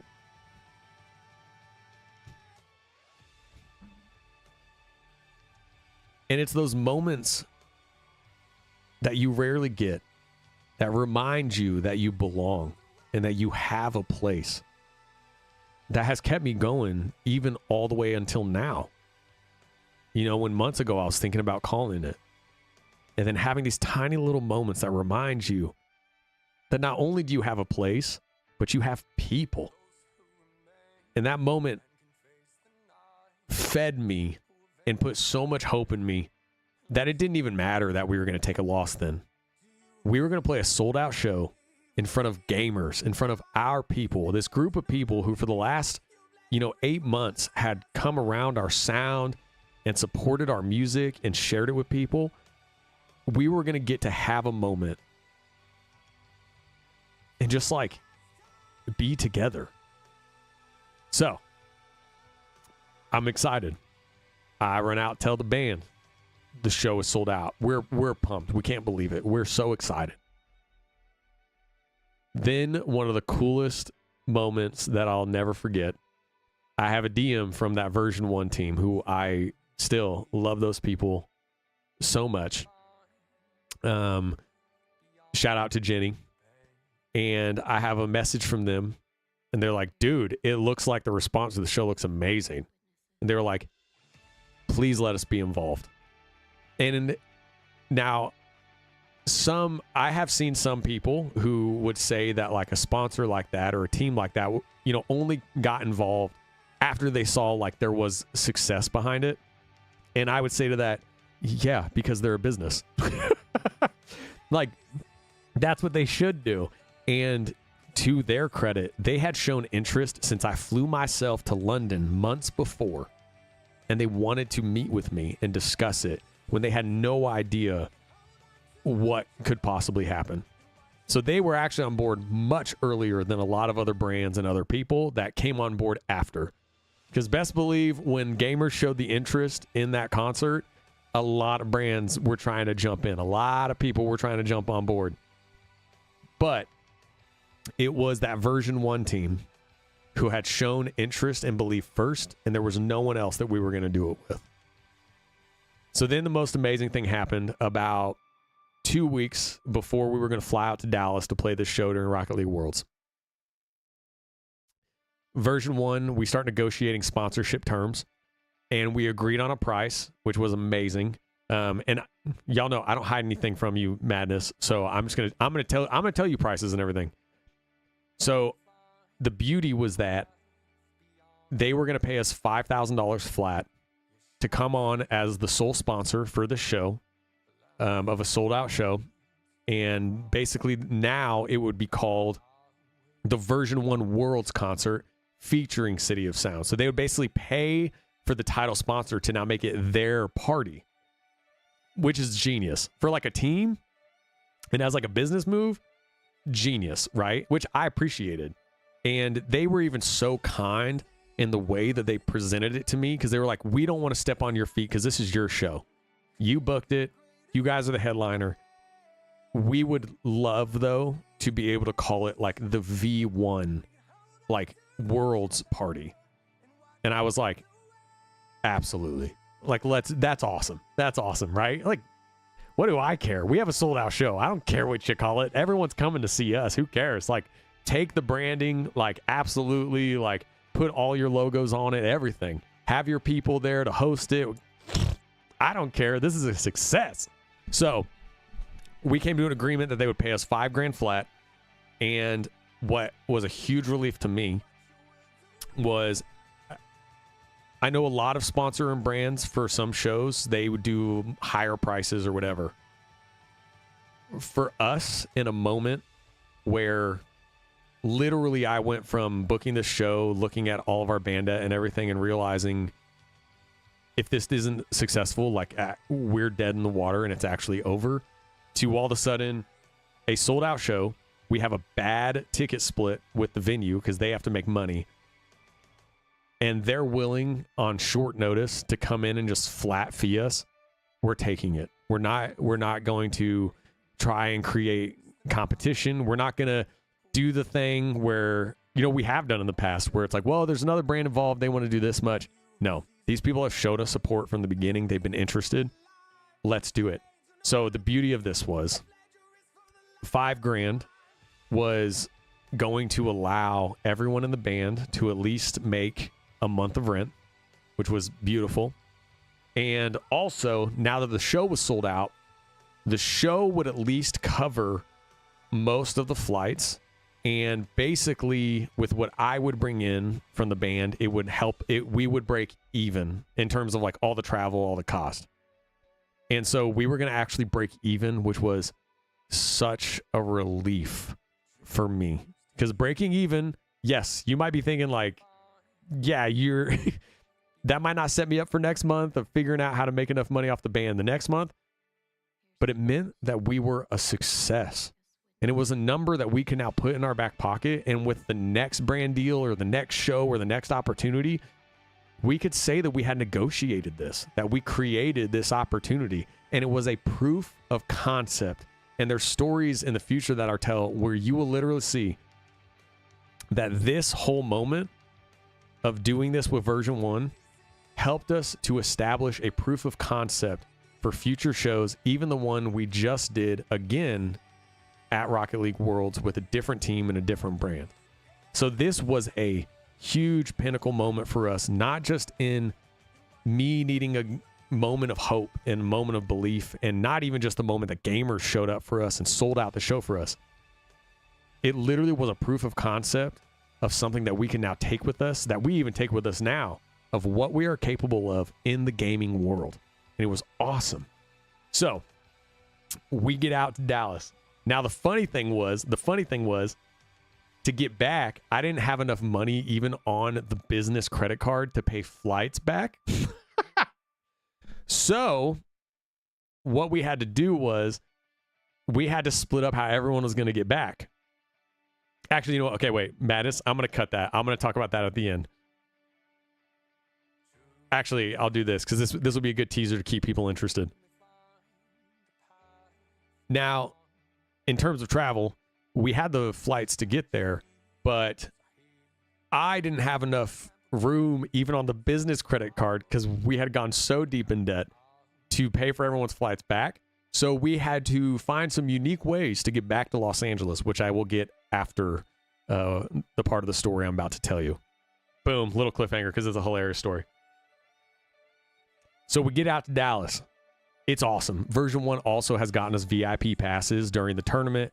If you've never been to a gaming tournament, it's one of the coolest, most beautiful, just like examples of community and hype and experience. And like no one does it like Rocket League. I mean, Rocket League as an esport is just, the experience is amazing. And, you know, getting to meet people that I've interacted with on Twitter, other like content creators, it was just like a really beautiful time to meet people. We were in the arena and taking pictures with like our listeners that we never knew existed. It was genuinely beautiful. And it just filled me with so much hope that like we have a place, even if it's not in the music world, we have a place in the gaming world. And we have this fan base in the gaming world that doesn't care that we're independent. They don't care that we haven't broken through in the music industry. They don't care that we're kind of the island of misfit toys of bands. in terms of following, they don't care. They love our music, they loved our message, and they loved us. So now we get ready for the show. So we go to Guitar Center, we get our rentals, we get our drums, we get the mic, and we get to the venue. When we pull up to the venue, it's awesome. You know, it's a small venue. It's like 250 cap room. We walk in, the stage is so small. It's awesome. There's a bar right next to the venue floor. It has like old theater lights on it. And then it's just a small, thin venue. And the moment we walked in, I looked around, knowing we have a sold out crowd. We are going to tear this place to pieces. For anyone who has not seen us live, which you can obviously go to the band YouTube channel and watch our live videos, of which there are many live performance vids from this show that I'm about to talk about.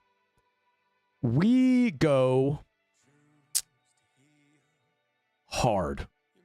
And even though our music isn't super heavy, and even though our sound is more cinematic, it's more emotional, dynamic, I believe in beautiful savagery and positive profanity. So when I get to be in front of our listeners, I will give them everything. I will literally give them the shirt off my back, of which I do at this show. And I knew that the moment that we walked in that venue, that if our gaming listeners were anything like our usual crowd that we had played in front of Los Angeles, this place was going to light up. So we start getting ready. We do our sound check. We get lights set up. Also hilarious, the edge of the stage had a little lip of like 2 inches, and we start making jokes because I'm like, I jump out in the crowd all the time. I'm like, I'm going to fall. I'm going to fall during the show. I fall all the time. It's going to happen. So we are getting ready. We're doing sound check. And, you know, my favorite part of our shows, because, you know, I take a lot of command with the music engineer on our sound, because we do use like so many backing tracks because of our orchestras and everything. And it's so important to dial in all the frequencies perfectly depending on the room. So I always go out with the engineer that night and really kind of explain where we need to capture things so everyone is heard, but it feels like a beautiful wall of sound. Because I want everyone to feel every moment in our songs like they do when they listen to them like on the recording. So I go out, and one of my favorite moments during every show, even if I know we only have like 10 tickets sold, it's the moment before everyone's there when we lock in the sound, and I'm standing out in the room to hear the mains, and I finally hear us, and everything levels properly, and all the frequencies are right, and everyone's levels is right, and I finally get to hear what our people are going to hear. And I just think to myself, the moment they hear this, they are going to go, this is us. Like, this is what City of Sound sounds like. And all of our listeners are going to be like, this is us. Like, this is what we sound like. And I love that moment. And right after that, I was like, let's go. So I start to, you know, we have this tiny little green room. It's a closet. We have a closet, and it's awesome. So we have this tiny little closet. We're all getting ready. And, you know, I have quite the warm-up. I warm up for about 2 hours. I get very, very serious. I'm not unfriendly at all, but I just, like, I get focused. And I've had people ask me a lot of, you know, why do you warm up for that long? One, it's because the notes that I have to hit live are stupid, and that's my fault because I write them that way.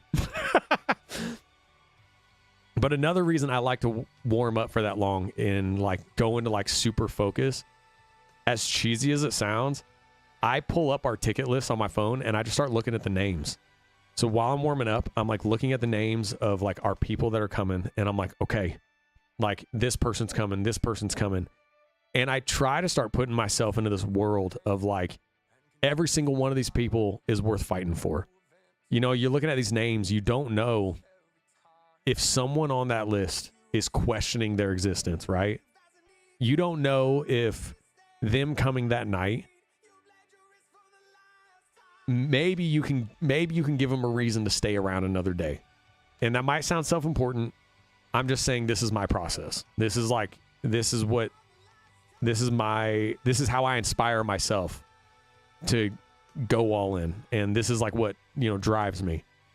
And I start looking through this whole list of names, and I just start thinking to myself, like, there is probably one person out of the 250 people that are going to be here tonight that is questioning their existence. That's the person we're playing for. That's the person we're coming for. And just trying to remind me of like what our message is. And so we do the whole warm up. I'm even doing push-ups because, I got to look jacked when my shirt inevitably comes off, right? Because vanity. And then we have our band meeting. I always like to bring the band together just to kind of, just not remind everyone, because everybody already knows our message, but just to like rally the troops, because as cheesy as it sounds, before we do a show, I pretty much go into a perspective like we're going into battle. Like we're fighting for people. And when we start our meeting, they open the doors for the venue, and we start hearing so many people. And whenever you have a sold out show, it's sold out, and that's great. It's different though when you hear the crowd come in. It is a level of hope and belief that hits you when you know that those words sold out are outside on the marquee, and you hear your people come through the doors. And so we start hearing the noises, and I'm like, that's who we're playing for tonight. Like every single person out there is our person. It's not some random person coming. Every single person out there is someone in the gaming world that has shown us support and shown up for us. And they are literally here because they want to tell us that they believe. And I'm like, we are fighting for every single person out there tonight. And we just meet as a band. And I actually, when I started talking to the band, I actually got teared up. And it was honestly because I realized in that moment that even if we are going to fail and we can't make it through this, like, this is the moment I had been fighting for. In our sound, in our existence, everything that I dreamed about, even if it's like a small sold out show, it was the people out there that I had been wanting to have this moment with for years. So what was awesome, the green room was behind the crowd. So we were going to have to walk through the crowd to get on stage. And so they had people from version 1 who were hosting. And we come out and it's time to get out. And it was awesome. They opened the doors. I felt like a professional wrestler, like coming out of the curtains, and the crowd goes wild. And we're walking through the crowd and people are slapping me on the back. They're like, let's fucking go. Like they're so pumped. And we got on stage, all lights go out. We had a whole intro, like instrumental intro. We always have a different instrumental intro on tours and stuff. And it hits. And when I say the madness showed up that night, it was so rowdy. It was so intense. And it was so beautiful that it was literally one of the few moments in my life where I thought to myself, I never want this to end. And from the very beginning moment to the ending moment, it was literally just the madness. It was beautiful savagery. And then we got on, did the show. We had some amazing moments. We even had some screw ups because the venue was so small on the stage that we were all so hyped up. Chris started a couple songs wrong and it was awesome.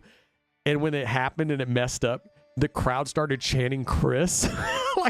I'm telling you, the connection that we had with our listener base that night was unlike anything I've ever experienced.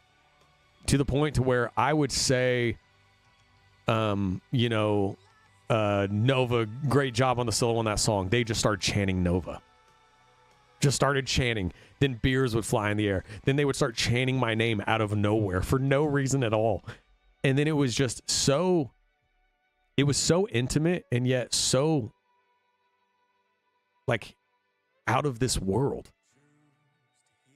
And then came the end. We played our song Ode of She, which has 100 of our listeners singing on it. We made it over COVID. And I'll say it again. And it's our finale. We have ended every one of our shows for the last 2 years with it. And it's an 8.5-minute song. And it ends with just this massive anthem where every one of our crowds now knows the song and they sing it at the top of their lungs. And this moment happened where we start singing the song, and when the chant started coming up, people started coming onto the stage. And then I don't know what happened, but for 3.5 minutes in that room, we were one. Every single person in that room, it didn't matter what color you were, it didn't matter your gender, your sexuality, it didn't matter your beliefs, it didn't matter your religion, it didn't matter your ideology. Didn't matter where you came from. Every single person in that room was literally singing with one voice. And they were singing our words of, here in the darkness, may shadows find a heart still beating. And I remember just standing there while everyone was singing it. And it was the first moment that I came to the conclusion that if all of this ends after today, we at least have left something that brings people a sense of hope and purpose and worth. And it was my first time that I thought to myself, if this is as far as we go, this is okay. And this is our moment. And I can't really explain what that connection was, because ever since then it has gone through every one of our shows. And now it's almost like that one show where gamers showed up for us and kept our dream alive. It has created a almost culture shift in as small as our listener base is, where every time we play a show, everyone knows what's about to happen.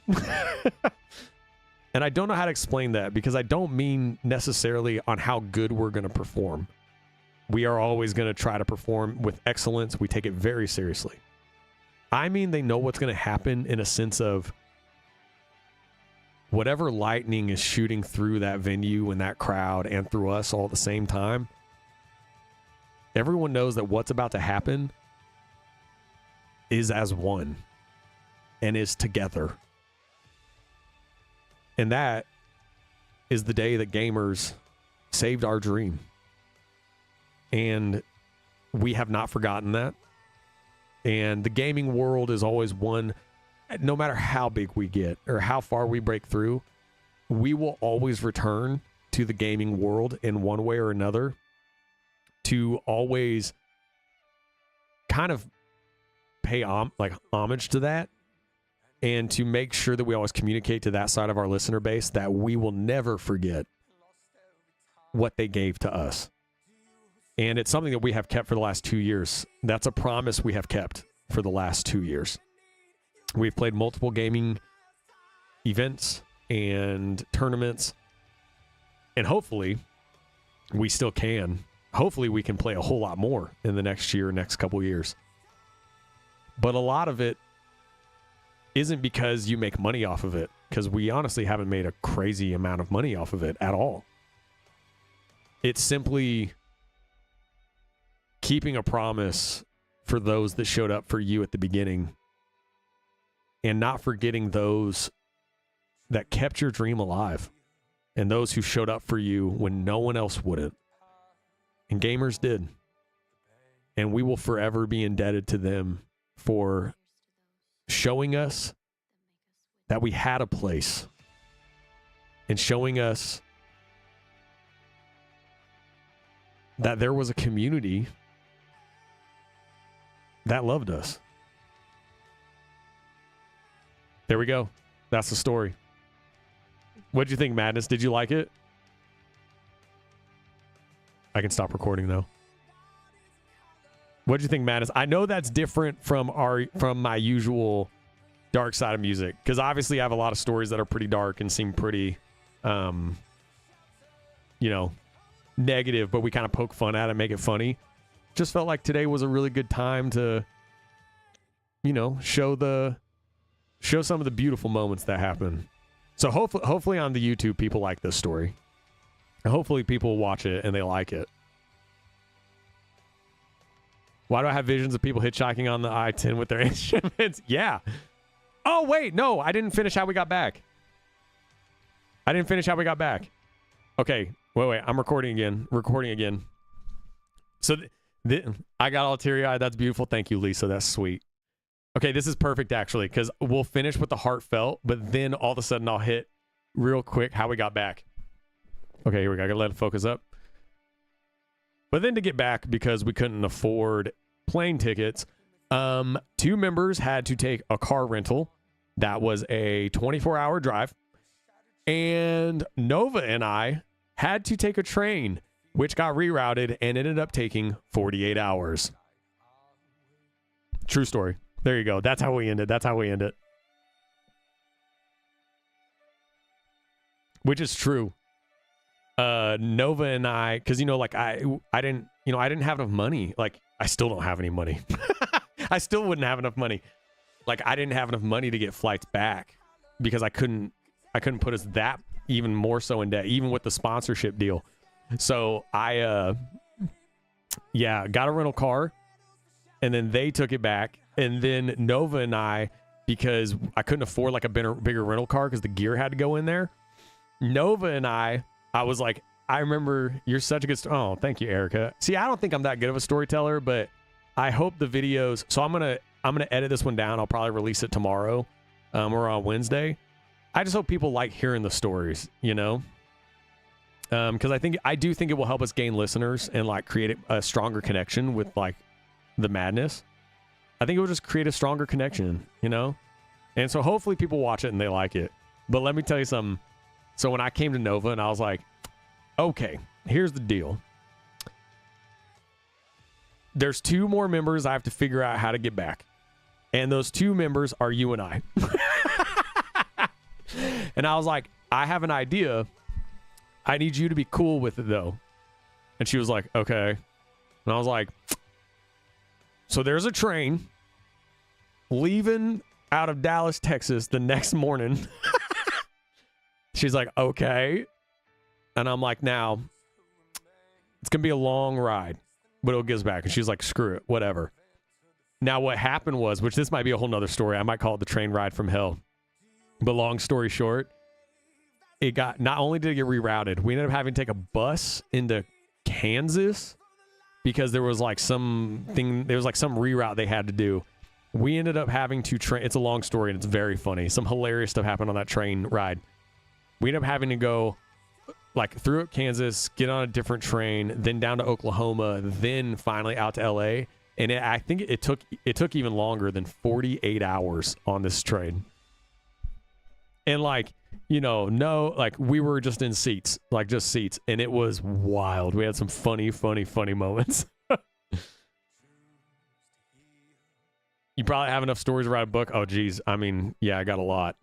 I think the next story I'm going to do, once I build up the bravery, I think I'm going to do the story of sexual harassment and power abuse when I first got out to Los Angeles.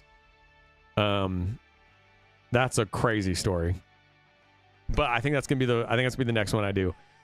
So, I am going to edit that story down, and I'll probably put it out tomorrow or on Wednesday. Oh, it was great. The train ride, Tara? Oh, it was great. Oh, it was a great time. But the thing is like, those are all adventures, right? Like, I kind of have like a saying of the difference between a vacation and an adventure is once something goes wrong. Like, it's not an adventure until something goes wrong, and you gotta like figure out how to make it through and make it fun. Oh, you're good, Rocky. Thank you, though. No, the train ride was awesome. We had some very funny instances that were hilarious. It was great. It was hilarious.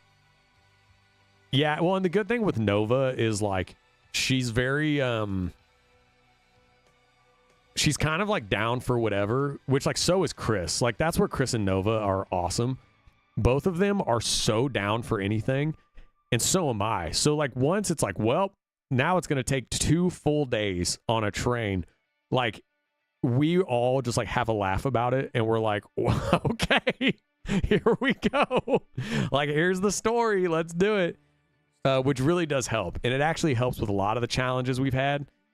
If you surround yourself with people who can just take things on the chin and like have a laugh about it and just like, all right, let's do it, man, that makes things a lot easier to deal with. And that's where Chris and Nova are so easy. Like they're like, okay, how do we figure it out? And I'm like, all right, let's figure it out. I think I heard you mention that before. Dark story. Yeah, Erica, that'll be more of a dark story, but we will have a laugh at it, and we will have a good communication about it. Usually turn out to be the most. Oh yeah. We've had a couple. Well, we'll do this. I want to do a couple hopeful ones because I think it is important with the story times. Because did y'all watch the story time? My first one I did, not the like Mimi ones, but the new series of story time I did. I did the we got kicked from a U.S. tour story. I do want to do those dark stories, but I do think mixing in like the inspirational, more hopeful moments I think is really beautiful too, like the one I told today, because I also want to like tell the stories of like, man, like this is when like the madness showed up for us, you know, in the midst of like all fear, in the midst of like being terrified. I want to tell those stories because we do have a lot of those too. Like I have the story when we played VidCon in front of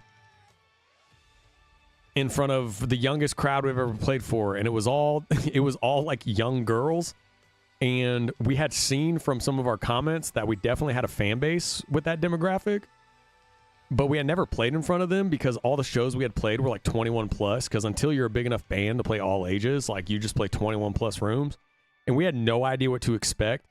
That's a story I'll tell too, because so turns out younger madness, specifically younger girl madness, is very loud and very intense, and it was awesome.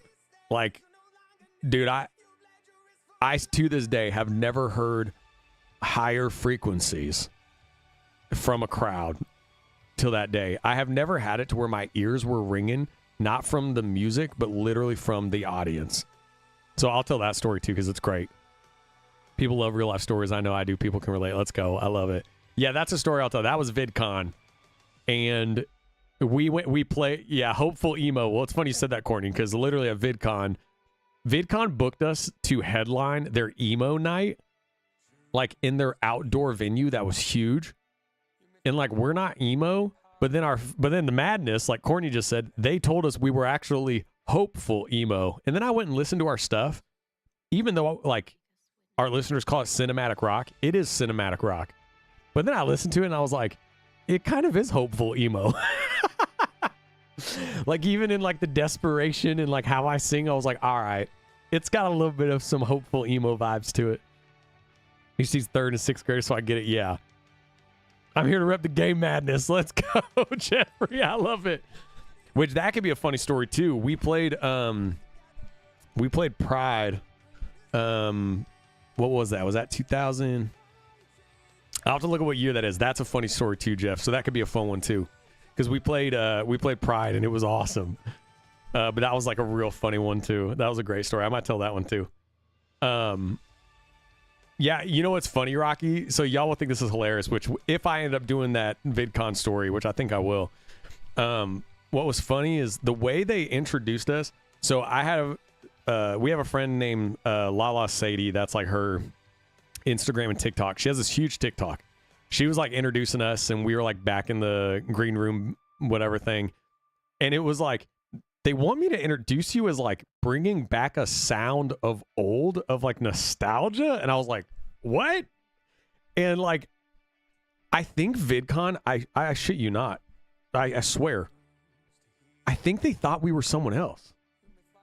I think that the VidCon event bookers thought that we were some like legacy act, from like the emo days in like the mid 2000s. And I'm like, y'all, I was in junior high.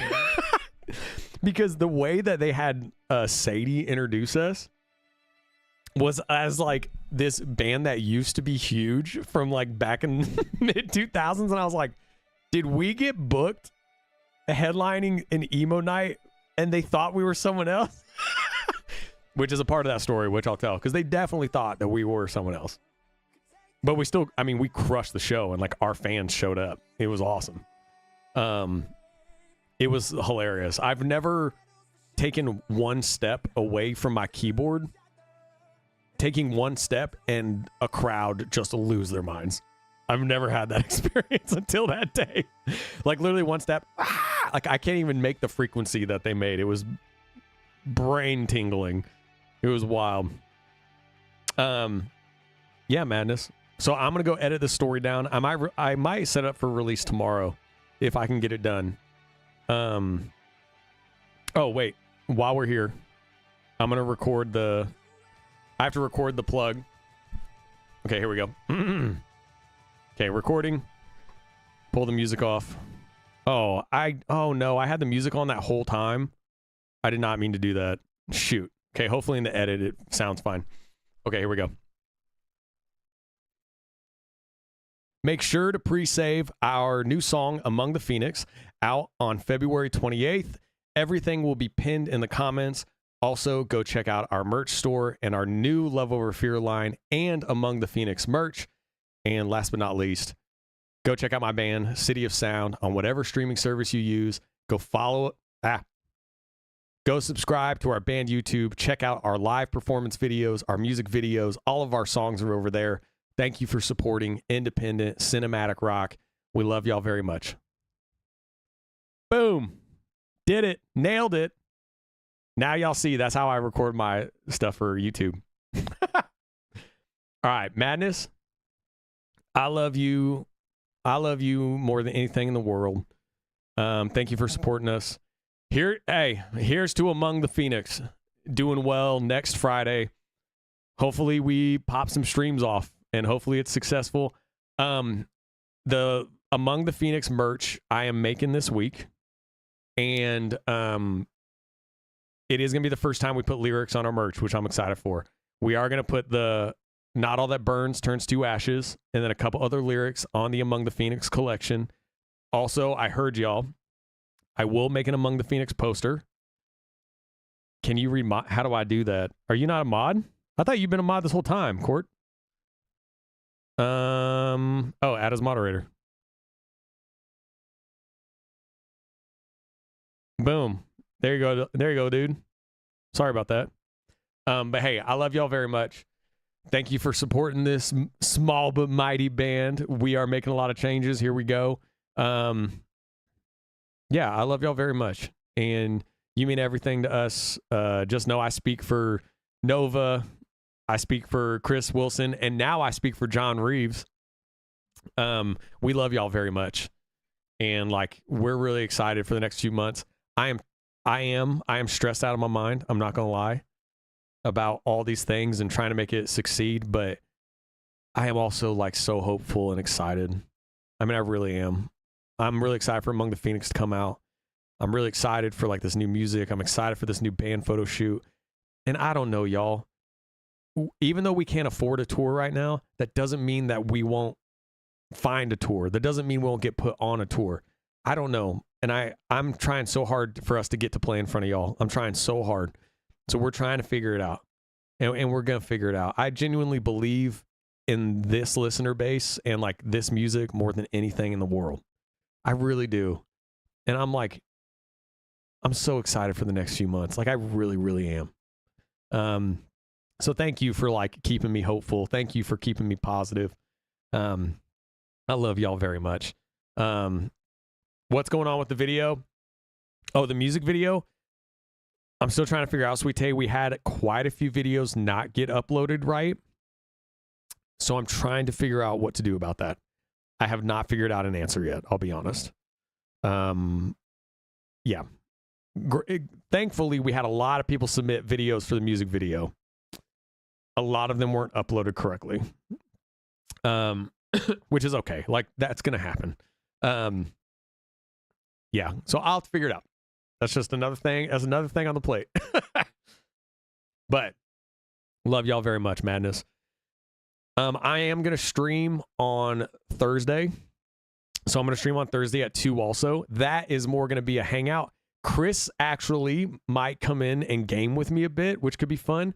I thought it'd be kind of fun to game with like Chris and maybe Nova on the channel. Do like play some games together, like video games. I want y'all to get to know Chris too, because he's hilarious and he's so competitive that like he'll be dropping hilarious bombs and he'll be crashing out on these games. So I'm gonna stream at 2 on Thursday, and just to hang out. Like, that's more just let's hang out, let's play some games, let's talk about some fun stuff. And I might even start recording some reactions on stream. I've noticed that a lot of YouTubers do that and it helps with their numbers. So I might start doing that on live stream, but then editing them into like YouTube vids.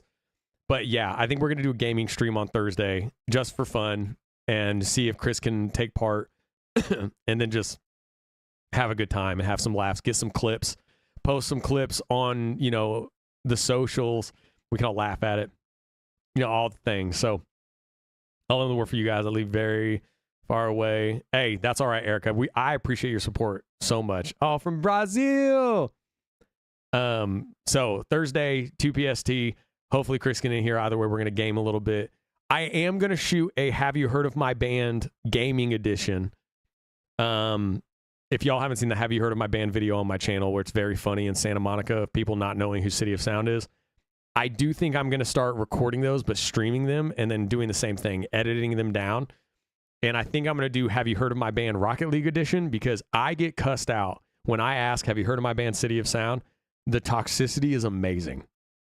So I'm thinking about doing all that stuff. So Thursday, 2 PST, let's do some gaming. Let's hang out. It'll be big laughs. Y'all know we're just going to have a good time. Madness, I love you. Take care of yourselves. You are worthy. You are built for this shit. Love over fear. And here we go. Cinematic rock, baby. Independent music. I love y'all very much.